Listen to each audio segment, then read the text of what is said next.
오늘은 예수님의 유년 시절에 대한 누가의 기록들을 살펴보겠습니다.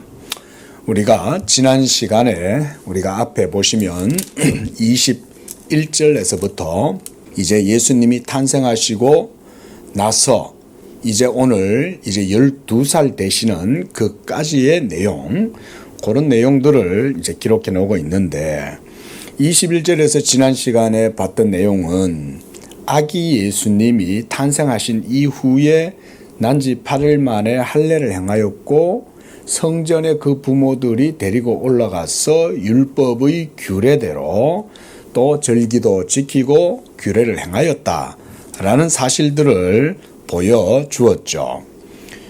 제가 지난 시간에 우리가 이런 말씀들을 드렸습니다.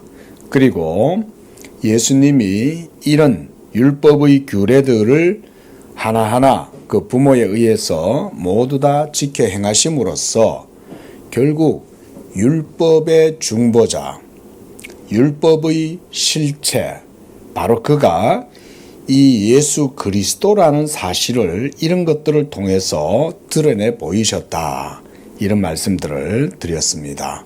특히 시므온이라고 하는 예언자와 또 이런 선지자에 의해서 이루어진 예언들, 바로 그런 것들이 바로 이 아기 예수가 하나님의 메시아였다. 또 여선지자 안나도 이와 같이 예수 그리스도를 예언하고 그러면서 이스라엘의 그가 바로 소망이고 언약의 실체였다라는 것에 대해서 우리가 지난 시간에는 봤어요. 특히 저는 누가가 자세하게 이런 사실들, 팩트를 잘 추적해서 기록했다는 점을 개인적으로는 주목을 하고 싶어요. 누가도 나름대로 쓰고 싶은 내용들이 많이 있었겠죠. 예수님의 기적이라든가 또 비하인드 스토리, 이런 것들, 비화들, 이런 것들을 많이 쓸 수 있고 기록하고 싶었겠지만 특별히 저는 누가가 아주 신중하고 사려 깊게 그런 내용들을 잘 배열했다라고 생각을 합니다. 그 가운데 이제 지난주에 봤던 내용들은 우리가 이제 20절에서부터 해서 40절까지의 내용은 아기 때의 예수님의 내용을 누가는 기록을 해놓고 있었던 거죠. 또 오늘은 이제 41절에서부터는 예수님이 이제 유년 시절입니다. 12살 때에 일어났던 에피소드를 누가는 여기에 기록해 놓고 있는 겁니다. 자, 이런 것들을 통해서 우리가 볼 수 있는 것은 뭡니까? 오늘 제일 마지막 절 52절의 말씀을 보세요. 예수님의 키와 지혜가 자라가면서 하나님과 사람에게 사랑을 받았다.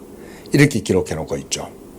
자, 성장하시는 예수님의 그런 모습을 누가가 기록해 두고 있다는 거예요. 우리가 예수님은 참 하나님이시고 참 사람이시죠. 그렇죠? 참 하나님이시고 참 사람이신 예수 그리스도, 그가 바로 메시아인데 보통 구원자 예수님, 우리가 이렇게 부를 때는 그 구원자이신 예수님이 이런 아기 때부터 점차 자라서 또 이런 유년 시절을 겪었다. 그래서 예수님의 지혜와 키가 자라갔다 라고 하는 이런 내용들을 우리가 조금 생소하게 느껴질 수 있어요.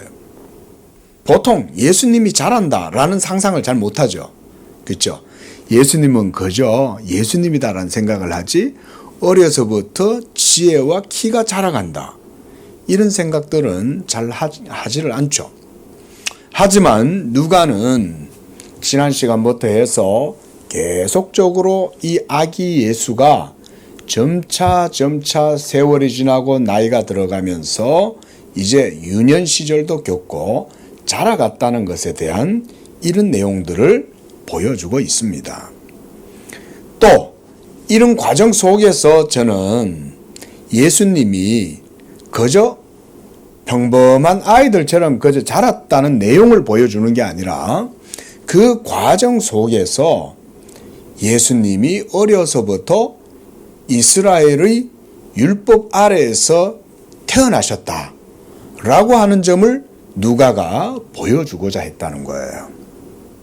자, 우리 갈라디아서 4장 4절 말씀 한번 찾아보겠습니다. 갈라디아서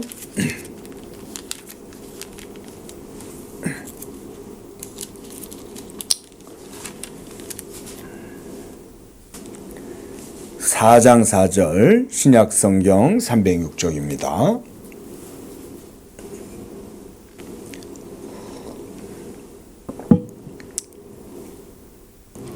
함께 읽어보겠습니다. 시작.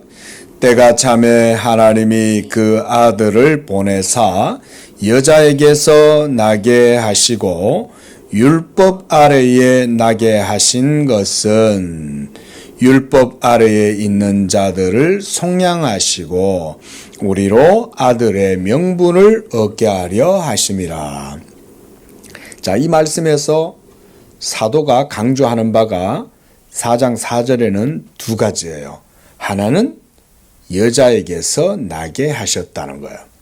이것은 아담에게서 난 것이 아니라 여자에게서 난 거예요.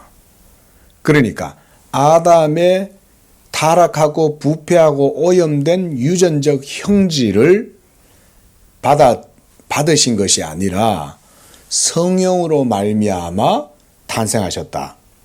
요거를 보여주는 거죠. 그러니까 여자에게서 나게 하셨다는 말은 성령 잉태가 더 중요합니다. 우리가 신학에서도 이런 거는 강조를 해요. 동정녀에게서 태어났다라는 사실도 중요하지만 그거보다 더 중요한 건 그럼 어떻게 해서 동정녀에게서 태어났냐? 남자와 동침하지도 않았는데 인간의 생식법이 아닌 성령으로 예수의 몸이 마리아의 태중에서 생성되었다는 거예요. 그러므로 여자에게서 나게 하셨다라고 하는 것을 강조하고 있는 거예요, 이게. 그 다음 또 하나가 있어요. 그게 바로 뭐냐면 육체를 가지신 이 그리스도가 나셨는데 율법 아래 나게 하셨다는 거예요. 이 부분도 신학적으로 매우 중요합니다. 율법 아래 났다는 말은 바로 5절에 그 이유가 설명이 되어져 있어요. 왜 예수님이 율법 아래에 나셔야 했을까? 그것은 율법 아래에 있는 우리들을 위하여. 그래서 율법 아래에 있는 자들을 어떻게 하시려고? 속량하시려고 예수께서 자신도 하나님의 아들이심에도 불구하고 율법 아래에 나셨다. 요거를 누가가 강조하고 있다. 그 말인 거예요. 다시 한번 본문을 가서 확인을 해봅시다. 자, 먼저 지난주에도 봤지만 39절을 보시면 누가는 이렇게 기록을 해놓고 있죠. 주의 율법을 따라 모든 일을 마치고 그랬죠. 그렇죠? 예수님이 율법 아래에 나시고 그래서 아기 때부터 난지 8일 만에 할례를 행하셨을 뿐만 아니라 모든 율법의 규례를 따라 부모들이 영적 의무를 수행했다는 거죠. 그렇죠? 그래서 39절 같은 경우는 그런 것들을 누가가 잘 보여주는 거예요. 주의 율법을 따라 모든 일을 마쳤다. 이 말인 거예요. 마쳤다. 그리고 이제 40절에서는 아기가 자라고 강하여지고 지혜가 충만하고 하나님의 은혜가 이 아기 위에 있더라. 이 말이죠. 자, 이렇게 함으로써 예수님의 인성이 이제 일반적인 생육의 방식을 따라서 점차 성장하시는 거예요. 생장 과정을 거치시는 거예요. 이런 과정이 없는 그리스도는 없습니다. 보통 우리가 메시아, 구원자, 그리스도라고 얘기하면 아기 때부터 점차 자라간다는 사실을 간과하기가 쉬워요. 많은 분들이 이 부분을 간과합니다. 그러지 않습니다. 자, 질문. 신성은 자람이 있어요, 없어요? 없죠. 그렇죠. 신성은 자람이 없어요. 왜냐하면 그 자체로 신적 본질이기 때문에 실체는 더 잘하거나 또 더 모자라거나 뭐 발전하거나 이런 게 없어요. 하지만 인성은 어때요? 인성은 자람이 있어요, 없어요? 예, 인성은 당연히 자라야죠. 그래서 마리아의 태중에서부터 착상되던 그 순간부터 해서 계속해서 예수님의 이 몸의 세포는 분열되고 그렇게 해서 사람의 어린아이의 형상이 그대로 마리아의 태중에서 형성된 거예요. 그리고 태어나신 거예요. 자, 그러면 또 하나의 질문이 있어요. 그런 과정 속에 신성은 예수님의 인생에서 떠나 있었을까요? 같이 있었을까요? 그렇죠. 이게 이제 그게 중요한 거예요.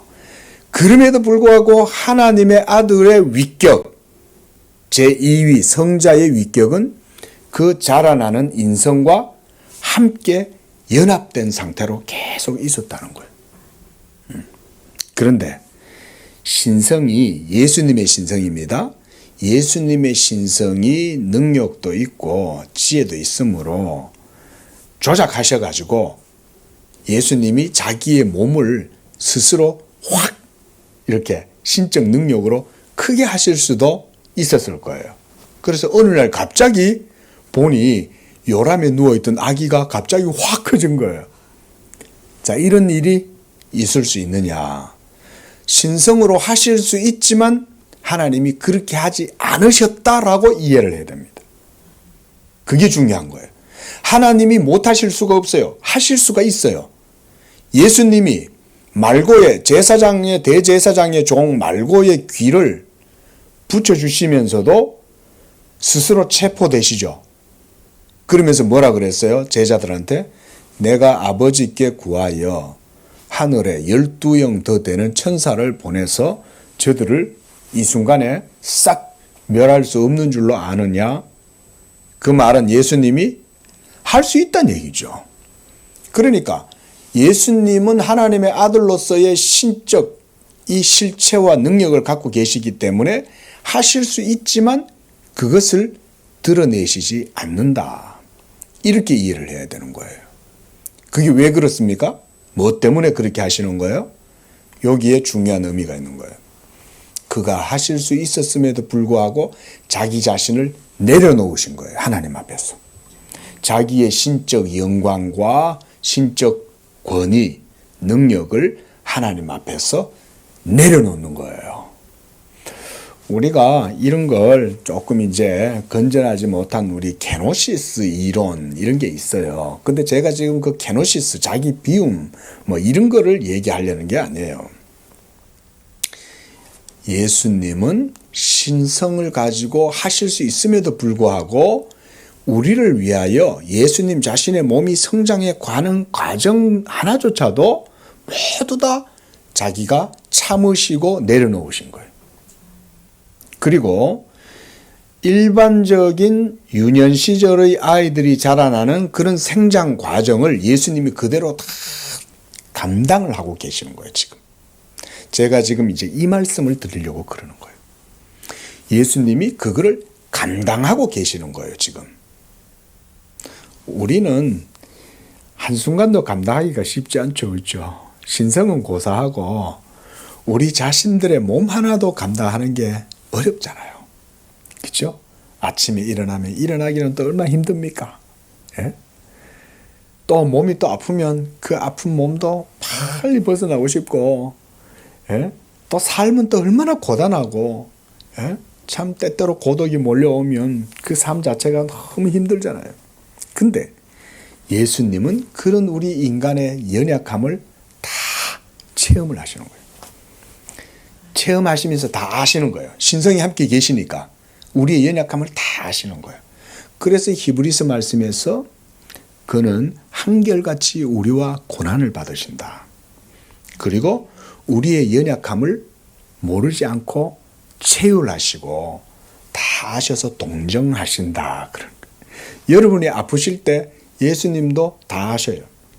여러분이 피곤하고 고단하고 괴로울 때 예수님도 그걸 다 인생을 겪어보셨기 때문에 아시는 거예요.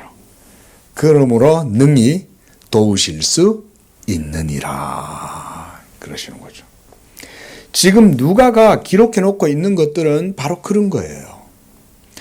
그래서 보세요. 41절에서도 6월절이 되면 해마다 예루살렘에 올라가서 규례를 지켰다는 거예요. 율례를 따라서 모든 율법의 규례를 지켰다. 여기 중요하다 그랬어요. 그래서 42절 하반절에도 보면 이 절기의 관례를 따라 올라갔다 그랬습니다. 자, 그런데 어느 날 한 해는 이제 12살 되었을 때죠. 이제 이 예루살렘의 그 절기를 마치고 이제 집으로 돌아갈 때에 예수님은 부모님과 함께 집으로 돌아가지 않고 예루살렘에 머물러 계셨던 거예요. 근데 그 부모들은 이를 알지 못했어요. 아마 이런 걸 볼 때 당시에 이런 것들은 유대인들의 종교적인 생활이고 문화이다 보니까 이게 일상적이었던 것 같아요.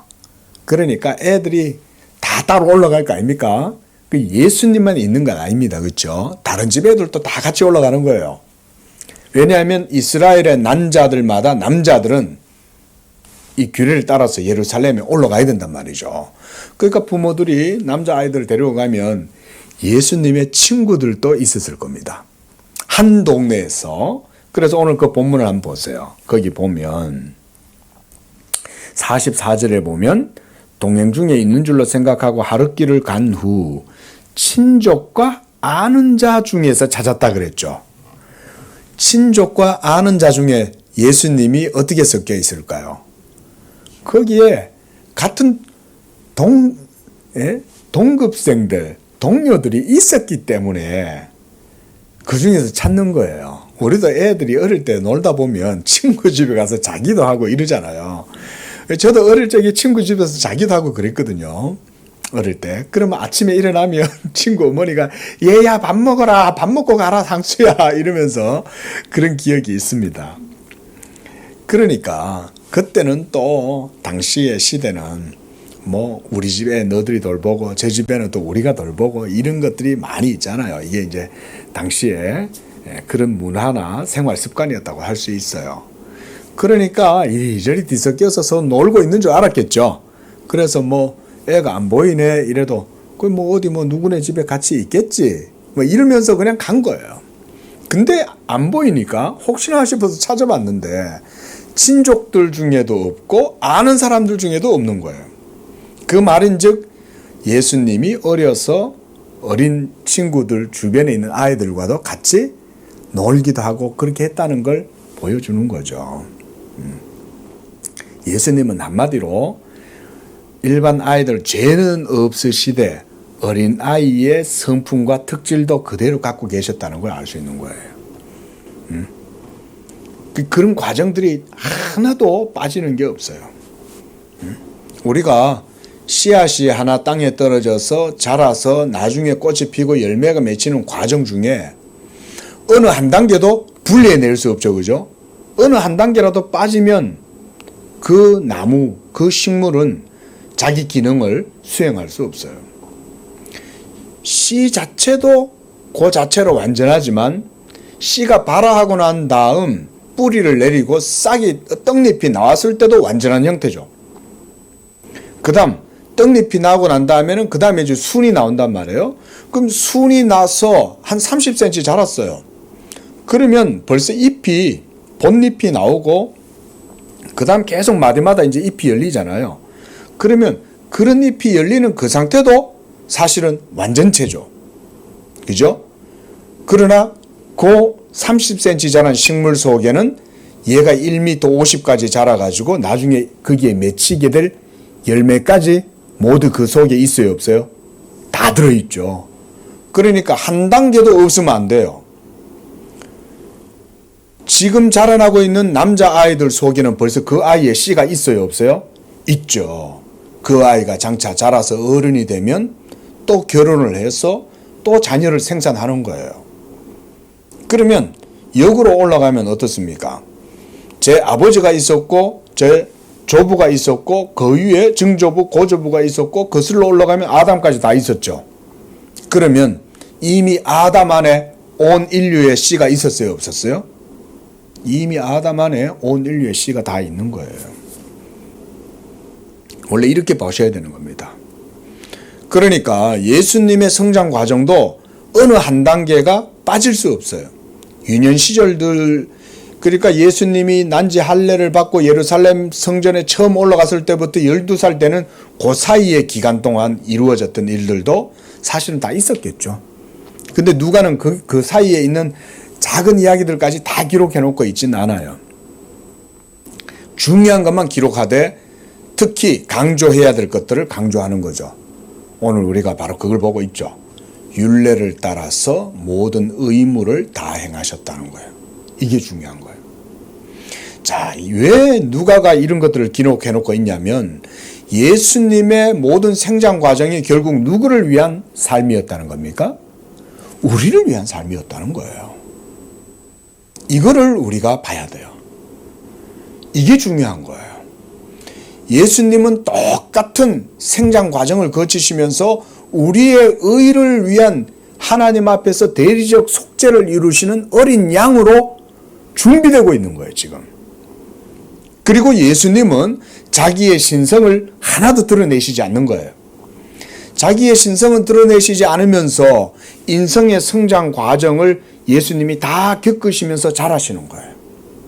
그래서 오늘 본문은 예수님의 키가 자라가고 지혜가 자라간다 그랬습니다. 자, 지혜는 신성에도 지혜가 있어요. 그죠? 그런데 인성에도 지혜가 있을까요? 없을까요? 인성도 지혜가 있어요. 이렇게 하면 자칫하면 다친다. 이런 경험도 배우죠. 그 인성은 그런 걸 모르는 거예요. 그런데 점차 자라면서 그걸 배우는 거예요.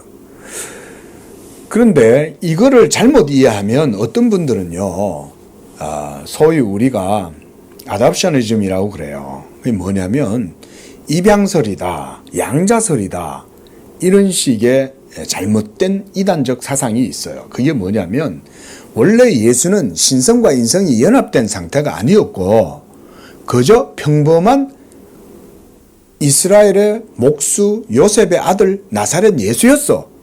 평범한 사람이야. 범부야, 범부. 근데 어느 날 하나님의 신적인 의식이 그에게 임해가지고 그가 하나님의 아들이 된 거야. 원래 하나님의 아들이 아니었고 어느 순간 신적 의식이 생겨남으로써 그가 하나님의 아들이 된 거야. 이런 게 양자설이에요. 근데 그거는 바로 이단설이죠. 그게 아니라 그랬습니다. 오늘 우리는 계속해서 누가의 이 기록을 통해서 보는 건 뭐냐.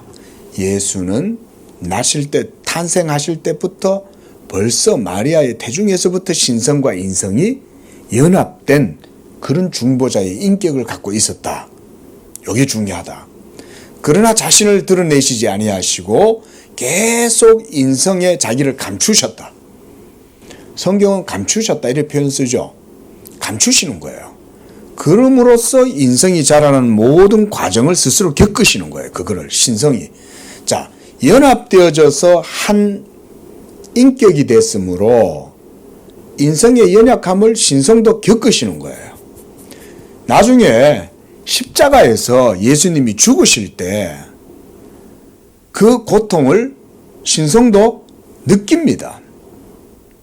느끼긴 하지만 신성은 죽으실 수는 없어요. 그렇지만 그 고통은 신성에게 전달됩니다. 그렇죠. 연합되어져 있으니까 아프잖아요. 우리가 자녀가 아파도 부모의 마음이 아픈데 한 인격 안에 두 성품이 신비롭게 연합되어져 있는 상태라면 예수께서 십자가에 못 박혀서 그 고통스러울 때 얼마나 그 고통이 심하셨겠어요. 특히 신성이 인성의 모든 고통을 전달받을 때 그 고통은 우주적 고통이 되겠죠.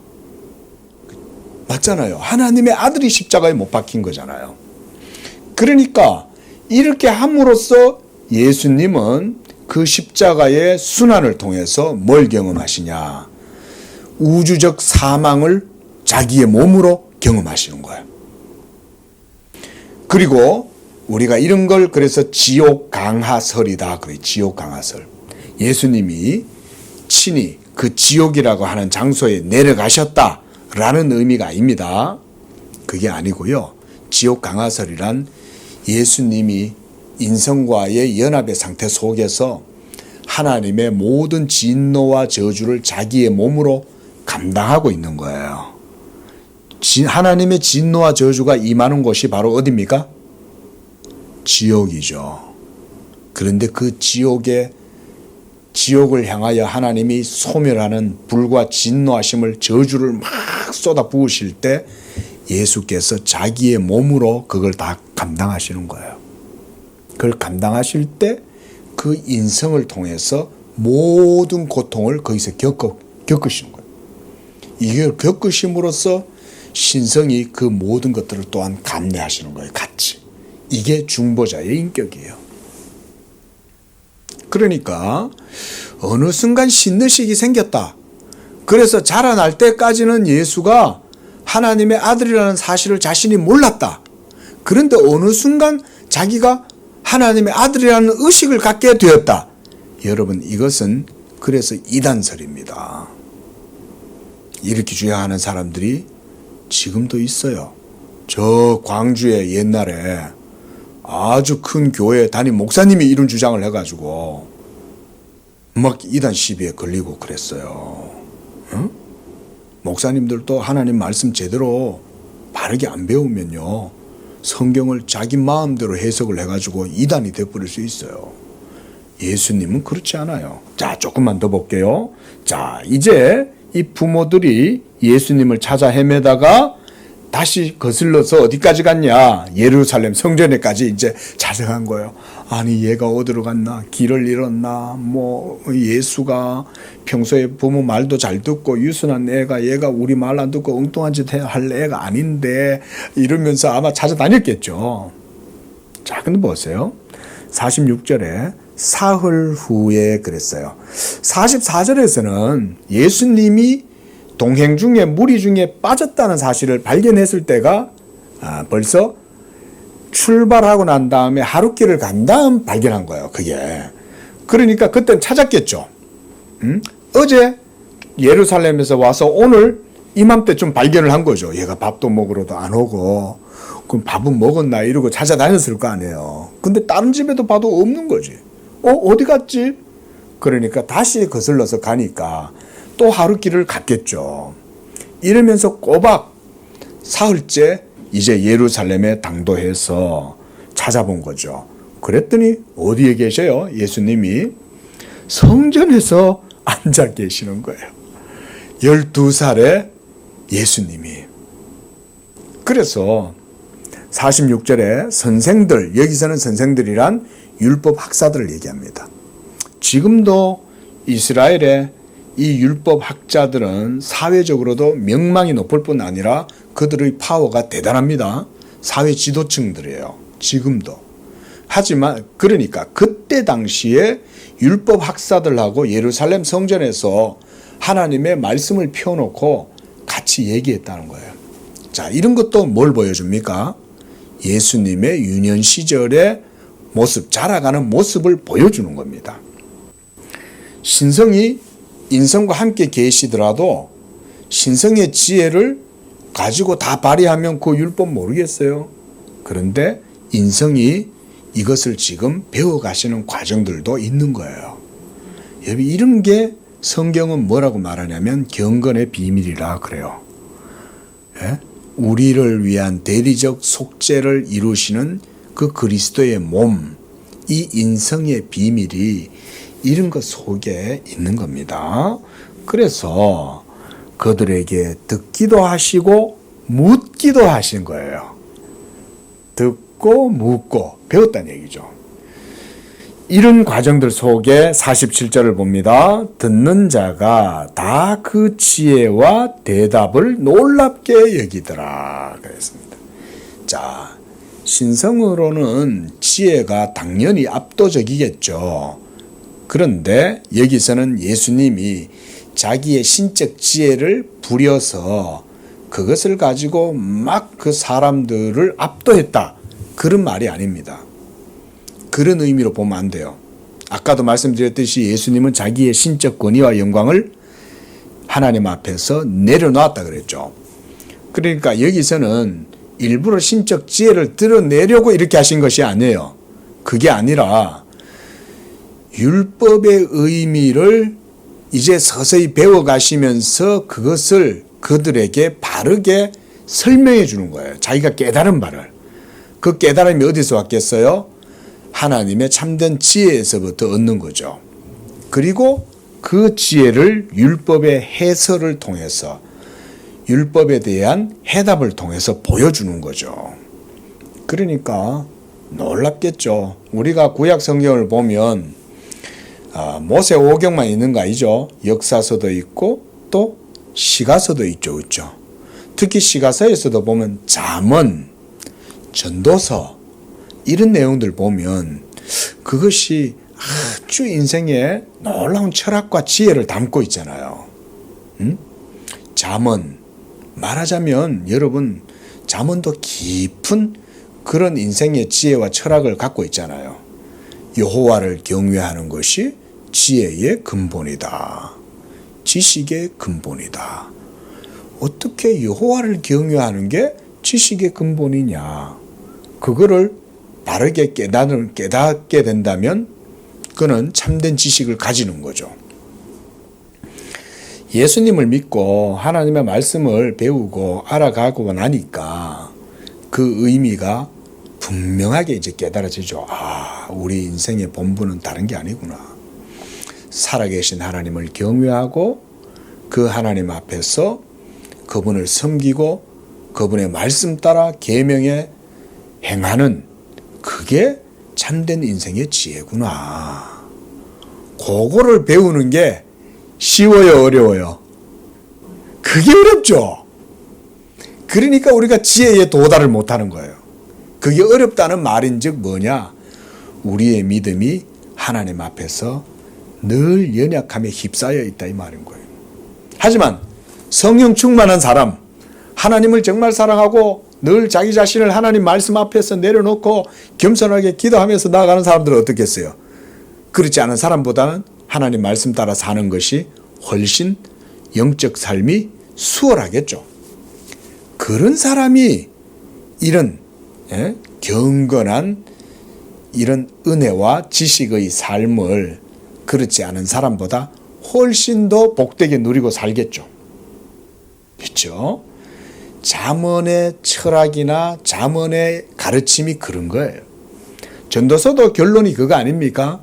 솔로몬이 인생의 모든 부귀와 영화와 하나님의 하늘의 탁월한 지혜를 받아가지고 온 일생을 다 살고 그런 다음 얻은 결론이 뭡니까?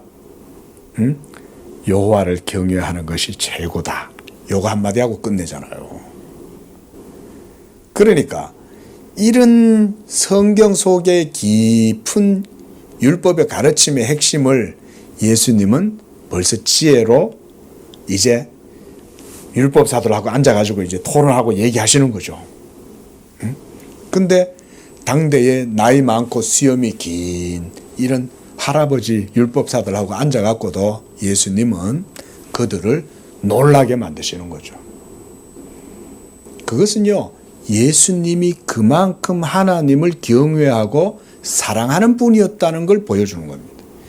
예수님의 신적 지혜가 거기에서 드러났다라는 의미가 아니에요. 그만큼 예수님은 하나님의 계명을 사랑하고 주의 율법을 깊이 묵상하고 그 율법의 가르침과 본질이 무엇인가를 아셨다는 거예요. 이게 중요한 거예요. 그래서 율법사들하고 앉아서도 그런 얘기를 이렇게 하는 거예요. 잠언서 같은 걸 보면 이 하나님의 지혜에 대해서 얼마나 잠언 기자가 깊이 있게 얘기를 합니까? 근데 그 깊은 하나님의 지혜에 대한 그런 지식과 통찰력이 예수님이 지혜가 자라가시는 과정 속에 이제 점차 드러나 보인다는 것을 누가가 이런 걸 통해서 보여준 거예요. 오늘 본문은 바로 그런 얘기예요.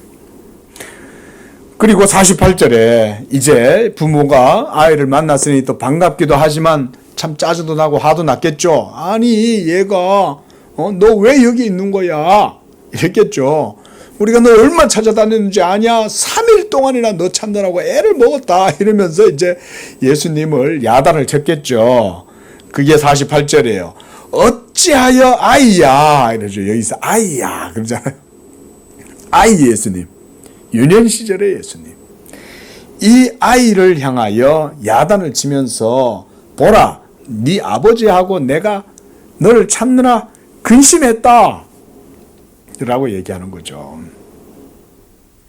그런데요, 49절에 예수님이 뭐라고 말씀하셔요? 어찌하여 나를 찾으셨나이까? 내가 내 아버지 집에 있어야 될 줄을 알지 못하셨나이까? 아유, 이 놀라운 말씀을 하고 계시는 거죠. 에? 3일 내도록 애가 안 보여가지고 노심초사하고 뭐 이러면서 근심하면서 찾아다녔더니 정작 이 아이가 내가 내 아버지 집에 있어야 될 줄을 알지 못하셨나이까? 라고 이렇게 부모님들에게 말씀을 하시는 거죠. 그리고 그 아버지 요셉하고 마리아가 갑자기 멍해졌겠죠. 그렇죠? 에? 보통 애들 같으면 어떻게 해야 돼요? 울고불고 엄마 어디 갔었어? 찾고 다녔어? 이러면서 했을 텐데 예수님은 전혀 그런 모습을 지금 안 보이고 계시죠. 오히려 의젓하게 성전에 앉아서 율법사들과 율법을 논하고 토론하고 대화하고 이러면서 사람들로 하여금 놀라게 만들고 계시고 지금 그러면서 성전에 계시는 거죠. 자, 이 성전 바로 어떤 성전입니까? 이스라엘의 심장이 되는 예루살렘 성전이죠. 바로 이 성전은 누구의 성전입니까? 하나님의 성전이잖아요. 그리고 바로 그 하나님의 성전 안에서 예수님 자신이 율법을 가지고 토론하고 그것을 듣기도 하고 묻기도 하고 얘기하고 계셨다. 그런데 그 예수님이 부모들에게 하는 말이 내가 내 아버지 집에 있어야 될 줄을 알지 못하셨나이까? 자, 예수님이 여기서 자신이 하나님의 아들이심을 알고 있었다는 거예요? 모르고 있었다는 거예요? 알고 있었다는 걸 보여주는 거죠. 언제부터 아셨을까요? 이미 창세전부터 알고 계셨죠. 창세전부터 아버지여, 내가 아버지와 함께 가졌던 영화로서 아버지께서 나를 사랑하시는 것처럼 나도 아버지를 사랑하고 이러면서 창세전부터 벌써 예수님은 아버지가 자기의 아버지 되시고 자신이 하나님의 아들 되심을 알았어요. 지금 그 말씀을 여기서 하고 계시는 거예요. 그리고 누구보다도 이 예수님을 출산한 어머니 마리아는 예수님이 하나님의 아들이라는 것에 대해서 알고 있었죠. 네에게서 잉태된 자는 곧 하나님의 아들이다. 천사 가브리엘이 그렇게 얘기를 해줬잖아요. 그리고 남자와 동침하지 않았는데도 불구하고 이 예수님이 잉태가 되었단 말이죠. 그러니 누구보다 예수님의 일거수일투족을 예의주시하고 의미심장하게 바라봤던 건 바로 마리아죠. 그런데요, 제가 본문을 읽다 보니까 이 마리아조차도 예수님이 자라가시는 그 과정이 이제 12년이 됐잖아요. 그러다 보니까 그저 예수님을 평범한 아이처럼 생각하고 있었다는 거예요. 우리 참 그 예수님에 대해서 안다는 게 쉬운 일이 아니에요. 예수님을 직접 키운 요셉도 하나님께 계시를 받았잖아요. 그렇죠? 그의 이름, 그는 하나님의 아들이다. 염려하지 마라. 응? 아니 나와 결혼도 하지 않고 동침도 하지 않았는데 이 여인이 애를 가진 거예요. 그것도 고대의 이스라엘 사회와 종교의 법으로 하면 이거는 엄청난 율법에 의하면 큰 죄잖아요. 그리고 그 요셉이 그 어린 예수가 자라나고 태어나고 키우고 할 때 다 요셉이 업고 데리고 다니면서 그랬을 거 아니에요. 그런데 세월이 지나다 보니까 그 부모들조차도 이 아기 예수님이 하나님의 아들이라는 사실을 잊어버리는 거죠. 왠지 아세요? 예수님의 외형을 보기 때문에 그런 거예요. 아이니까 아이인 줄로만 알고 있는 거예요. 말씀드렸듯 예수님은 아이이실지라도 신성이 그와 항상 연합된 상태로 계셨단 말이죠. 그러니까 여기서도 예수님이 이 말씀하시는 거예요. 왜요? 이렇게 얘기하는 거죠. 여기서 어찌하여란 말은 우리나라 말로 하면 왜 그러세요? 내가 내 아버지 집에 있어야 되는 거 당연한 거 아니에요? 그거 뭐 이상하게 생각하시고 찾아다니셔요? 저를 찾으시려면 여기 오시면 되죠. 벌써 유년 시절부터 예수님은 이렇게 아버지와 자신이 하나됨을 그 안에서 항상 유지하고 계셨던 거예요. 그러니까 그 성전에서 아버지를 경외하고 사랑함으로 성전에서 율법을 통해서 그 아버지의 사랑을 배우고 경험하고 나누었던 거예요. 오늘 이 말씀들은 바로 그런 내용들을 얘기합니다. 근데 보세요. 50절에 그 부모가 그가 하신 말씀을 깨닫지 못했다. 벌써 세월이 몇 년 지났어요? 12년이나 지나니까 이 아이 예수는 하나님의 아들이라는 사실을 잊어버리는 거예요. 하지만 어때요? 마리아는 51절 하반절에 보면 이 모든 말을 마음에 두는 거예요. 사실은 마음에 두는 정도로 하면 안 되죠. 확실히 그렇다, 맞다 이렇게 해야 되는데 마리아도 연약한 인생이잖아요. 비록 예수님을 출산한 데오도코스, 예수님 하나님의 어머니이실지라도 마리아는요 우리와 연약한 성정을 가진 죄된 인간이고 연약한 인간이에요. 오늘날도 그렇지만 로마 교회에 가면 이 마리아를 숭배합니다. 그래서 원죄 없으신 마리아여 이러면서 예수님한테 기도 안 하고 마리아한테 기도합니다. 정말 로마 교회가 아직도 그러고 있는 거예요. 원죄 없으신 마리아여. 성경에 어디 원죄가 없어요? 마리아는 아담에게서 났는데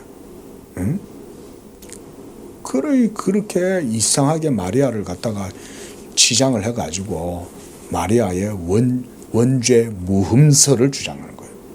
그게 아닙니다. 자, 그러니까 이 마리아도 이런 일들을 겪으면서 예수에 대해서 이제 깊이 생각하겠죠. 이 예수가 그렇게 과정에서 통해서 태어났고, 하나님의 아들이구나. 그 나중에 되면 이제 요한복음에 가면 가나 혼인잔치 사건 때 이제 물을 포도주로 바꾸는 이런 사건들이 나타날 때 마리아가 와가지고 예수님한테 저들에게 포도주가 없다. 이렇게 이제 예수님한테 그 얘기를 하잖아요. 그걸 보아서는 알 수 있는 게 마리아가 예수님의 능력을 알고 있었다는 걸 알 수 있죠. 그렇죠? 자, 또 한 가지 중요한 건 51절에 보면 예수께서 그 부모들과 함께 이제 사시던 곳 나사렛으로 돌아가셔요. 그런데 그때부터 어떻게 하셔요? 순종하여 받드시더라. 이것도 중요합니다. 자, 그 부모에게 순종하며 받드셨다. 이거 몇 계명입니까? 4계명이죠. 그죠? 죄송합니다. 제 5계명. 죄송합니다. 네 부모를 공경하라. 예수님이 어려서부터 하나님을 경외하고 그래서 하나님의 율법의 모든 일을 준행함에 있어서 그 의무를 규례를 지키는데 최선을 다했다는 걸 알 수가 있어요. 그러면 아기 때는 자기 스스로 할 수 없잖아요. 그렇죠? 그러니까 그 부모들이 하나님의 뜻에 따라 계속 모든 율법의 의무를 다행한 거예요. 그래서 우리가 아까 39절에서 봤듯 그 부모들이 주의 율법을 따라 모든 일을 마쳤다는 거예요.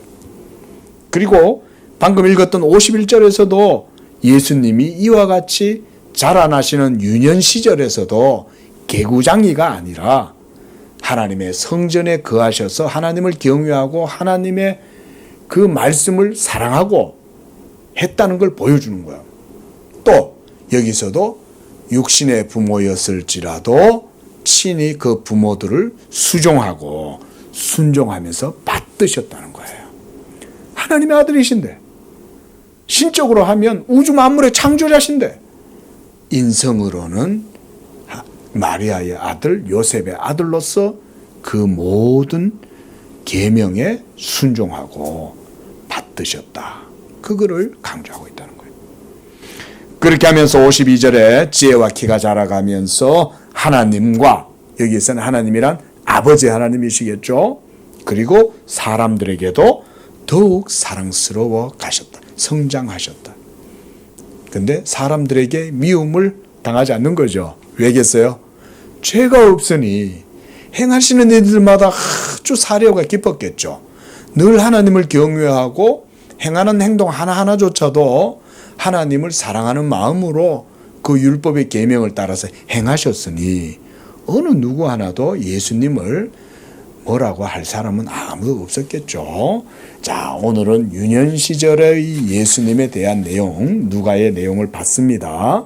핵심은 저는 그리스도의 이 신성과 인성의 연합의 모습, 한 인격이 인성을 통해서 자라나는 과정을 누가가 보여준다. 그리고 이것이 바로 우리를 위한 대리적 속죄를 이루기 위한 모든 의무를 행하신 것이다. 이렇게 말씀을 드리겠습니다. 기도합니다.